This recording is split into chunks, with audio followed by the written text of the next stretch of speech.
Peux-tu braver et la mort et l'enfer? La force est en Christ, la force est en Christ. Retour aux fondamentaux de la foi en Jésus-Christ de Nazareth.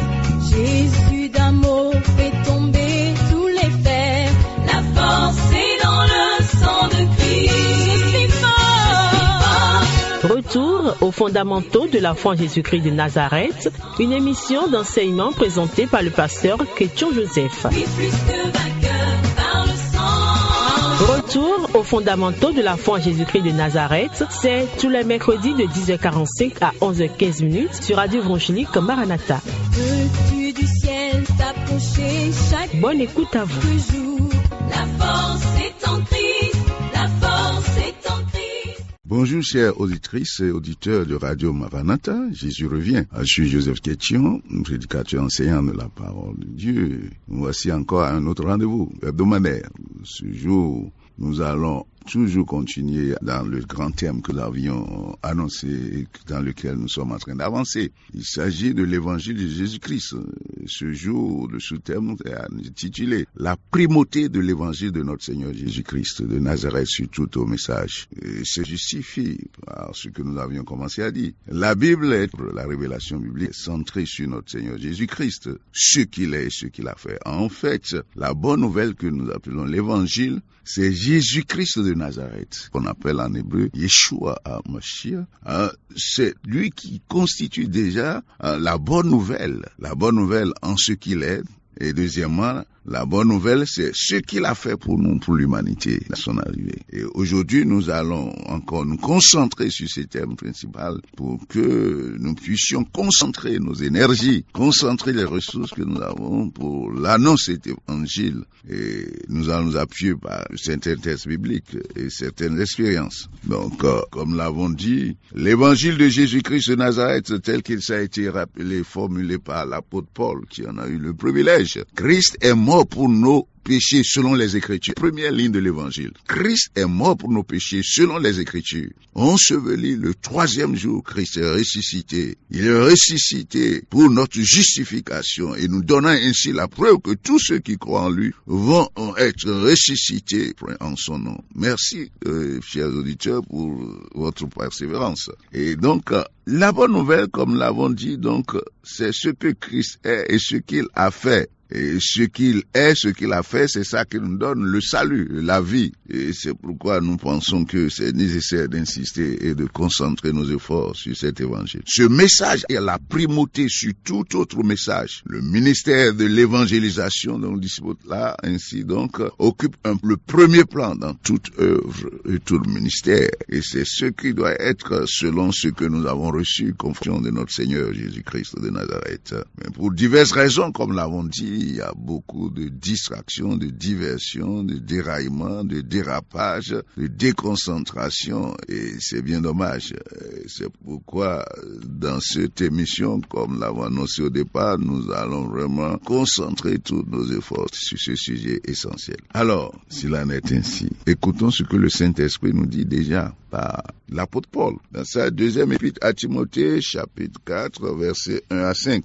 Dans ce passage, nous pouvons lire ce qu'il dit. Il dit, je t'en conjure devant Dieu et devant Jésus-Christ, qui doit juger les vivants et les morts, et au nom de son apparition et de son royaume. Prêche la parole. Insiste en toute occasion, favorable ou non, reprend, censure, exhorte, avec toute douceur et en instruisant. Car il viendra un temps où les hommes ne supporteront pas la saine doctrine, mais ayant la démangeaison d'entendre des choses agréables. Ils se donneront une foule selon leurs propres désirs, détourneront leur oreille de la vérité et se tourneront vers les fables. Mais toi, sois sobre en toutes choses, supporte les souffrances. Fais l'œuvre d'un évangéliste.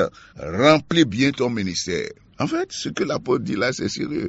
L'apôtre dit, je t'en conjure devant Dieu et devant Jésus-Christ, qui doit juger les vivants et les morts, et au nom de son apparition et de son royaume. Prêche l'évangile, c'est ça. Insiste en toute occasion, favorable ou non, reprend, censure, exhorte avec toute douceur et en instruisant sur l'évangile. C'est ça qui est la vérité. La vérité.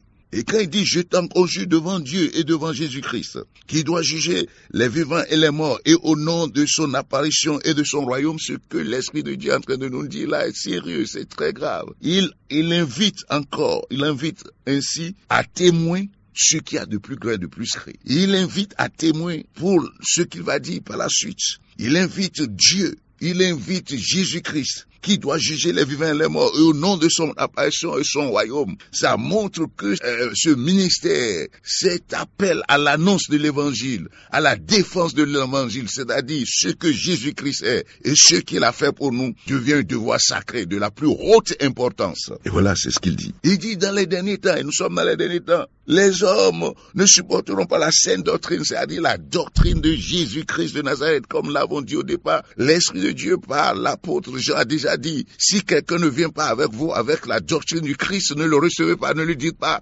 même salut, car en lui disant salut, vous participez à ses œuvres. Donc c'est strict, c'est sérieux.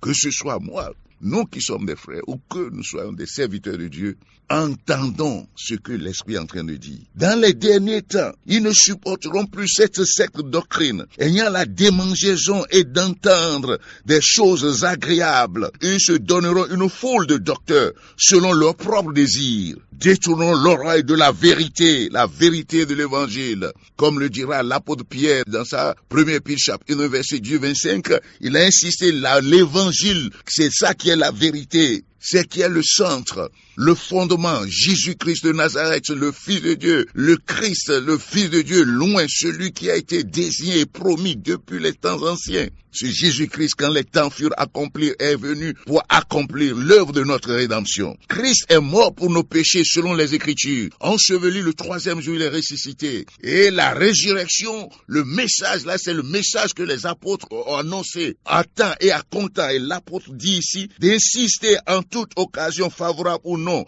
reprend, censure, exhorte et en toute douceur et en instruisant. Ça montre que si on est serviteur de Dieu ou bien on est enfant de Dieu et on est fatigué d'entendre l'évangile, d'entendre, de méditer, d'approfondir ça concernant, recevoir la révélation de la sang incorporée, ça veut dire que nous sommes dans un état qui n'est pas normal, que le Seigneur nous vienne en aide. Alors, les derniers temps, les hommes détourneront de la vérité, tourneront vers des fables. Ainsi, on va dire, les malédictions générationnelles, on va passer le temps à des cultes des anges, des doctrines aujourd'hui qui sont bonnes à entendre, comme l'apôtre le dit. Nous savons ce que nous sommes en train de dire. Mais toi, sois sobre en toutes choses, c'est ce que l'apôtre dit. Il dit, détourneront l'oreille de la vérité et tourneront leurs oreilles vers des fables. C'est ce que nous avons aujourd'hui. Aujourd'hui, au lieu de se concentrer dans l'évangile, on voit dans nos assemblées, disons, un culte des ressources qui sont consacrées. Par exemple, un dimanche, pour prêcher, le sermon va être concentré sur, enfants de Dieu, ne faites pas des messes pour les morts. Est-ce que ça, c'est un sujet principal ou bien un sujet de conseil, de pastoral? On va dire aux gens,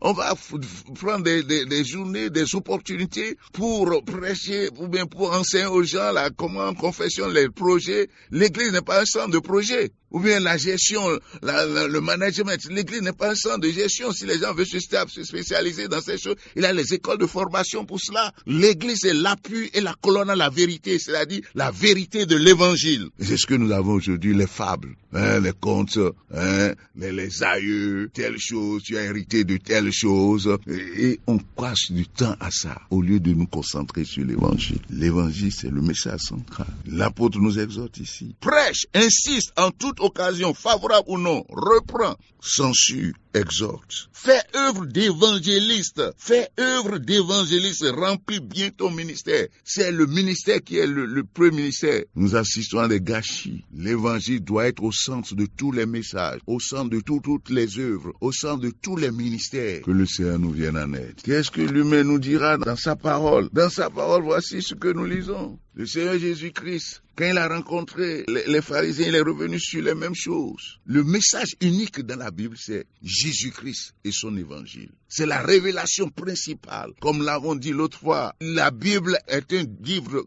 christocentrique, c'est centré sur Christ. On voit Christ partout.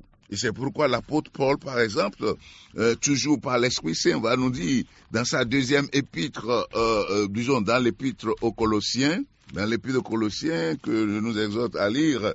Je vais passer quelques minutes là aussi. Dans Colossiens 2, 9, 10, voici ce qu'il dit. Pour nous exhorter, pour nous instruire, pour nous éclairer. Dans ce deuxième chapitre, il dit, prenez garde que personne ne fasse de vous sa proie par la philosophie et par une vaine tromperie s'appuyant sur la tradition des hommes, sur les rudiments du monde, du cosmos et non sur Christ. C'est ce qu'il dit. Il ne s'agit pas d'enseigner la philosophie dans nos églises comme on le voit aujourd'hui. Les gens passent du temps à enseigner la tradition des hommes, ce que les aïeux ont hérité, les héritages et ainsi de suite, alors que la prédication de la croix, l'évangile, c'est la puissance de Dieu pour le salut et pour la délivrance. On dit à tous ceux qui l'ont reçu, il a donné le pouvoir, les ousia, de devenir enfants de Dieu. C'est ça qui brise, c'est la source de la puissance. La prédication de la croix est une folie pour ceux qui périssent, mais pour nous qui sommes sauvés, elle est une puissance de Dieu. C'est ce que l'apôtre nous dit. On va passer le temps, les choses générationnelles, les ancêtres, les aïeux, les héritages. On passe le temps, on prie à longueur de journée, et après on va dire au nom de Jésus. Mais on ne nous dit jamais de quel Jésus il est question. Jésus-Christ de Nazareth, c'est lui qui est le centre du message. Celui qui est mort pour nos péchés selon les Écritures, enseveli, le troisième jour Christ est ressuscité. Nous reviendrons plus tard sur les 3 lignes et nous allons approfondir. Qu'est-ce que ça veut dire le sens de la mort du Christ pour nos péchés? Ensuite, l'ensevelissement, les ressources qui sont cachées dedans. Et puis la résurrection, son importance par amont, la révélation biblique. Que les gens disent que personne ne fasse de vous sa proie par la philosophie. La loi d'attraction qui est enseignée aujourd'hui dans des églises à Cotonou ici. La loi d'attraction qui est d'origine, qui vient directement de l'enfer. La psychologie, la pensée positive, la confession positive, l'autosuggestion. Voilà les choses qui sont enseignées aujourd'hui dans les églises, dans certaines églises qui rassemblent des jeunes, surtout la jeunesse aujourd'hui. Nous voyons que les prophéties de l'apôtre sont claires. C'est ce Jésus-là que nous devons enseigner. Parce que le passage que Colossiens 2 dit, que personne ne fasse de vous sa proie par la philosophie, par les vaines tromperies des hommes. Les vaines tromperies. Comme j'ai commencé la méditation transcendantale, le yoga, et il y a des heures, il faut prier pour être exaucé. Ça, on voit ça dans la Bible. Comme je dis, la confession positive. Non. C'est Jésus-Christ qu'il faut faire connaître. Et ce Jésus-là, voici ce que l'apôtre nous dit dans Colossiens 2.9. Il dit, s'appuyant sur la tradition des hommes, sur les rudiments du monde, et non sur le Christ. On m'a dit, la tradition des hommes, ce que nos aïeux ont fait, les pères de l'église, ce que les deux ont fait, et nous sommes venus voir, on va pas laisser. Mais est-ce que ce qu'ils ont fait là, et qui constitue les piliers de vos religions, de nos pratiques religieuses, des rites, est-ce que c'est conforme à la vérité de l'évangile, à ce qui est prescrit par Christ, qui est la lumière et la vérité? C'est ça la grande question que nous devons poser aujourd'hui. Au lieu d'avoir la démangeaison d'entendre les choses et de nous donner du foule de docteurs, comme le dit le Saint-Esprit dans le passage. Il dit, et non sur Christ, il s'appuie sur les rudiments du cosmos. Il faut pas manger ça, car en lui, la Bible dit le verset 2, en lui, Jésus-Christ habite corporellement toute la plénitude de la divinité. En grec, on va dire, habite corporellement toute la pléroma de la déité. C'est ça. Et vous avez pleinement en lui tout. En Jésus-Christ, nous avons tout. C'est pas un sens de projet, un sens de motivation. C'est pas un sens de prédiction ou bien de divination. Non, la Bible, l'évangile de Jésus-Christ, c'est pas de ça qu'il est question. Il s'agit de la vie. Nous avons tout pleinement en Jésus-Christ, qui est le chef de tout pouvoir, toute autorité. C'est lui qui, ressuscité, a été élevé à la droite de la majesté divine, au-dessus des principautés, dominations, trône, dignité, nom qui se peut nommer non seulement dans ce siècle, mais également dans les siècles à venir. C'est Jésus-Christ de Nazareth. Et c'est ce Jésus qu'il faut prêcher, qu'il faut montrer aux gens. Et c'est ce que les apôtres ont fait dans 2 Corinthiens 4-5. Il dit, nous ne nous prêchons pas nous-mêmes, mais nous prêchons Christ. C'est ce que le serviteur de Dieu, et c'est ce à quoi nous devons nous attendre, nous qui sommes des frères et sœurs, et chercher à connaître chaque jour Christ, à en recevoir la révélation. Dans cet épître de Colossiens 2, nous pouvons continuer ce que l'apôtre dit est là. Il dit que personne ne vous juge au sujet de manger et de boire. On va vous enseigner, on ne mange pas ça, on va boire ça. On passe du temps, les ressources sur ces enseignements, au sujet d'une fête. Il faut fêter ça, il faut fêter ci. Il faut attendre la Pâque pour prêcher sur la résurrection. Ça, c'est des pratiques qui sont passées. Ou bien d'une nouvelle lune. Il faut chanter comme on enseigne. Ceux qui enseignent la loi d'attraction dans certaines églises dites chrétiennes à Cotonou ici, on va vous dire c'est à 5 heures du matin qu'il faut entendre certaines musiques qui vont vous permettre de vous connecter. À quoi? C'est ça. L'apôtre dit, au sujet d'une nouvelle lune ou des sabbats. Aujourd'hui, il y a des églises qui parlent de sabbat. Ben, voici ce que la parole de Dieu dit dans le verset 17. C'est l'ombre des choses à venir. Mais le corps est en Christ, c'est-à-dire la réalité. L'Ancien Testament et ses pratiques sont ombres. Ce n'est pas la réalité. C'est des types, l'ombre n'éclaire, l'ombre n'est pas, c'est flou. Mais comme Christ est arrivé, qui est la vérité? Il dit, vous connaîtrez la vérité et la vérité vous affranchira, c'est ce qu'il a dit. Donc ces enseignements, non, c'est pas de ça qu'il est question. Il dit qu'aucun homme, sous une apparence d'humilité ou pas un culte des anges, ne vous ravisse à son gré le prix de la course, tandis qu'il s'abandonne à ses visions et qu'il est enflé d'un vain orgueil par ses pensées charnelles, sans s'attacher au chef dont tout le corps assisté et solidement assemblé par des jointures et des liens tire l'accroissement que Dieu donne. Non, aujourd'hui on va passer du temps à faire des visions, des prophéties. J'ai vu ça, j'ai vu dans ta maison, il y a ci, il y a ça. Au lieu de se concentrer sur Jésus-Christ qui est la vie. Depuis le premier livre de l'Ancien Testament, Genèse, jusqu'à la fin, Apocalypse, chaque page nous parle de Jésus-Christ de Nazareth. Et c'est de lui qu'il est question. Que le Seigneur nous vienne en aide pour comprendre cela. On ben dit, verset 20, il dit, si vous êtes ressuscité avec Christ, alors, pourquoi vous enseignez ces préceptes, vous imposez ces préceptes? Ne prends pas, ne goûte pas, ne touche pas. Préceptes qui tous deviennent pernicieux par l'abus et qui sont fondés que sur les ordonnances et les doctrines des hommes. Ils ont à la vérité une apparence de sagesse en ce qu'ils indiquent un culte volontaire de l'humilité, le mépris du corps. Mais ils sont sans aucun mérite et contribuent à la satisfaction de la chair. Voilà. C'est ce qui se passe dans les derniers temps, comme le dit l'apôtre. C'est Jésus-Christ de Nazareth. C'est en Jésus-Christ que nous avons la réalité. La Bible nous dit dans Jean 1, la loi est venue par Moïse, mais la grâce et la vérité sont venues par Christ. Dans Jean 8, il dit, je suis la vérité. Et vous connaîtrez la vérité vous affranchira. C'est lui qu'il faut enseigner, notre Seigneur Jésus-Christ. C'est de lui qu'il est question. Alléluia. Jésus-Christ est la vérité que les philosophes n'ont pas pu découvrir. Dans toutes leurs recherches, ils ont cherché des millénaires, ils n'ont pas retrouvé cette vérité. Jésus-Christ est venu vers nous, Dieu est venu vers nous en Jésus-Christ de Nazareth pour se révéler. Les bâtisseurs, les architectes, ou bien les maçons, comme on a dans tous les sens, ils ne connaissent pas, ils n'ont pas reçu la révélation du Christ. Et c'est ça que nous devons enseigner. Et la Bible dit, si donc le Fils vous affranchit, vous serez réellement libre. Mais comment être libre si nous ne concentrons pas nos efforts pour que les gens aient la révélation du Christ? Écoutons le Seigneur Jésus-Christ lui-même dans Jean 5, 39, 40, il dit, vous sondez les Écritures parce que vous pensez trouver en elles la vie éternelle, mais c'est elle qui rend témoignage de moi. C'est ce que le Seigneur nous dit. Il dit à ces gens, ces bâtisseurs qui ont laissé la principale pierre de l'angle. Et ils sont en train de lire la Bible, la Torah, l'Ancien Testament, le fouiller, chaque jour, de réfléchir, de méditer. Mais la personne est devant eux. Ils cherchent la vie éternelle. Mais la vie est devant eux en chair et en os. Ils ne l'ont pas découvert. Et il dit, vous sondez les Écritures, vous lisez les Écritures chaque jour, vous les méditez, vous méditez la Bible. Et il dit, mais quelle révélation en as-tu? Il dit, c'est elle qui rend le témoignage de moi. Ça veut dire que la Bible, en tant que papier, quand vous avez lu, médité, tout cela, ça doit vous révéler une personne. Et après, vous allez vers cette personne qu'on appelle notre Seigneur Jésus-Christ. Et c'est lui qui donne la vie. C'est lui qui est la vie éternelle, comme le dit la première épître de Jean, chapitre 5, verset 20. C'est Jésus-Christ qui est la vie éternelle.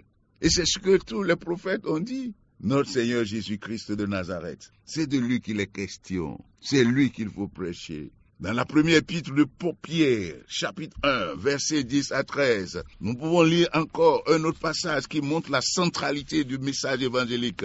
Jésus-Christ est mort pour nos péchés, enseveli le 3e jour. Il est ressuscité, car il est impossible qu'il fût retenu par les liens de la mort. Dans sa première épître, l'apôtre nous dit ceci. Il dit, les prophètes qui ont prophétisé touchant la grâce qui vous est réservée, c'est là l'évangile, la bonne nouvelle qui nous donne la grâce, donne la vie, le salut. Donc il dit, les prophètes qui vous ont prophétisé, touchant la grâce qui vous était réservée, ont fait de ce salut l'objet de leur recherche et de leur investigation, voulant sonder l'époque et les circonstances marquées par l'Esprit de Christ qui était en eux et qui attestait d'avance les souffrances du Christ et la gloire dont elles seraient suivies. Vous voyez, tous les efforts de ces prophètes L'Éternel a dit. Les prophètes ont déclaré. Ésaïe, Ézéchiel, Daniel, Jérémie, les autres, Amos, Abdias, Michée, Naoum, Habakkuk, ces grands prophètes comme les petits prophètes. Tous, il dit, ainsi dit l'Éternel. Ils vont dire la chose et ils vont donner le message. Ça, toujours concentré sur Jésus-Christ de Nazareth. Et ils vont faire des recherches. Mais on leur dit quoi?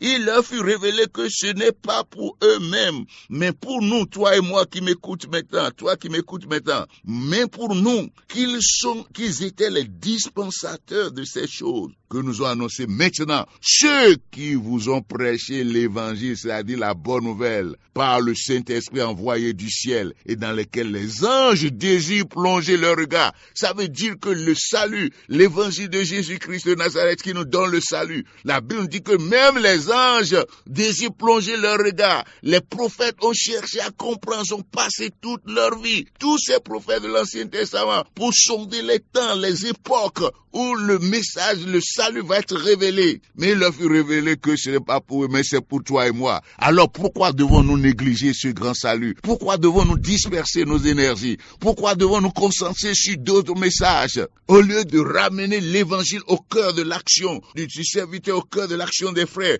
comme les apôtres ont fait. L'apôtre Paul a dit, je n'ai pas honte de l'évangile. Il dit, c'est une nécessité qui lui a été faite. Que le Seigneur nous vienne en aide, c'est nouveau sur l'entendement, l'esprit pour comprendre Jésus-Christ de Nazareth. La Bible dit ici que tous ces prophètes, et d'abord, pas Moïse aussi un prophète, toute la loi et les prophètes, même quand nous remontons dans le livre de Genèse, depuis Adam, passant par en allant vers Abraham, la semence qui va briser la tête du serpent. Nous progressons, Noé, l'arche de Noé. Nous passons à Abraham, Isaac, le fils promis, le bélier libéré.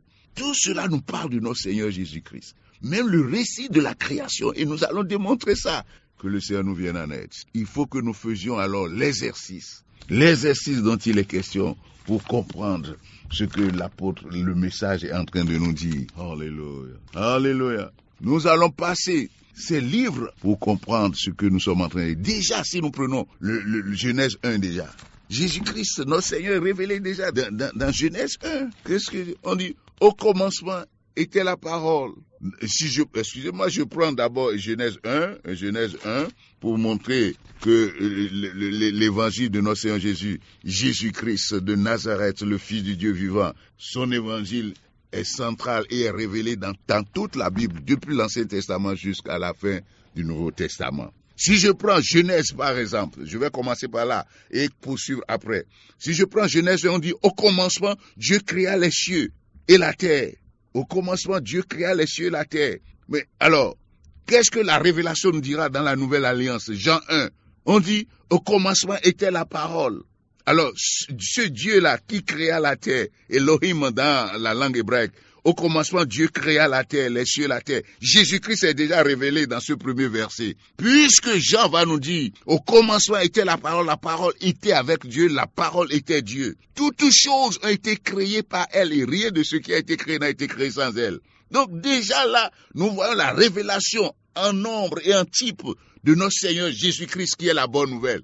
Et vous savez, quand Jésus est venu, regardez, même les anges se sont réjouis quand ils ont vu les bergers. Il dit, aujourd'hui est né dans la cité de David, le Sauveur, le Messie, qui sera un sujet de joie pour toute la création, pour tout le monde. Jésus-Christ de Nazareth, c'est ça la bonne nouvelle. Ce qu'il est, c'est la bonne nouvelle. Ce qu'il nous a fait, c'est la bonne nouvelle. Donc déjà dans Genèse 1, on nous parle de Jésus-Christ. La Bible dit quoi? La Bible dit dans Colossiens 1, c'est par lui ont été créées les choses visibles, invisibles, trône, dignité. Tout a été créé par lui et pour lui. Donc ça me montre, dans le premier verset de Genèse 1, Jésus-Christ est déjà révélé là, en nombre et en type. Le verset, si nous poursuivons, le verset 3 et 4, le verset 3 dit, et Dieu, d'abord le 2 dit, la terre était informe et vide, il y avait des ténèbres à la surface de la terre, de l'abîme, et l'Esprit de Dieu se mouvait au-dessus des eaux. Verset 3, Dieu dit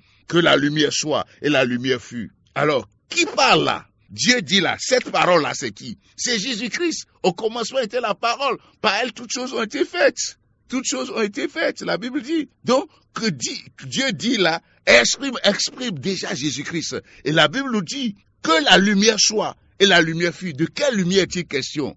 Jean va nous révéler dans la doctrine du Christ, dans la nouvelle alliance qui est la vérité. Il va nous révéler que cette lumière, on l'a dit, au commencement, elle apporte en elle la lumière, la vie des hommes. Il dit c'est la véritable, dans le verset 4, il dit c'est la véritable lumière qui, en venant dans ce monde, éclaire tout homme. Et c'est Jésus-Christ. Alléluia. Jésus-Christ est révélé déjà dans les premiers versets de Genèse. C'est ce que c'est ce dont nous sommes en train de parler. Toute la Bible est christocentrique, c'est centré sur Jésus. Et il faut que tous les serviteurs de Dieu ou que les frères s'évertuent, concentrent toutes leurs énergies à faire découvrir Christ, à en recevoir la révélation et à le faire découvrir, car c'est seul en lui que nous avons le salut et la vie éternelle. Merci beaucoup pour ce jour. Que le Seigneur vous bénisse. Peux-tu braver et la mort et l'enfer? La force est en Christ, la force est en Christ. C'était l'émission Retour aux fondamentaux de la foi en Jésus-Christ de Nazareth. Jésus d'amour fait tomber tous les fers. La force est dans le sang de Christ. Je suis fort.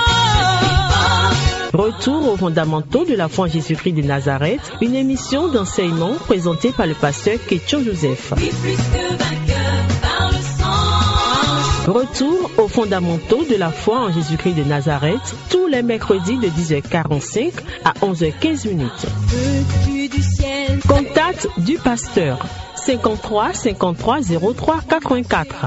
53 53 03 84. Que Dieu bénisse votre écoute. La force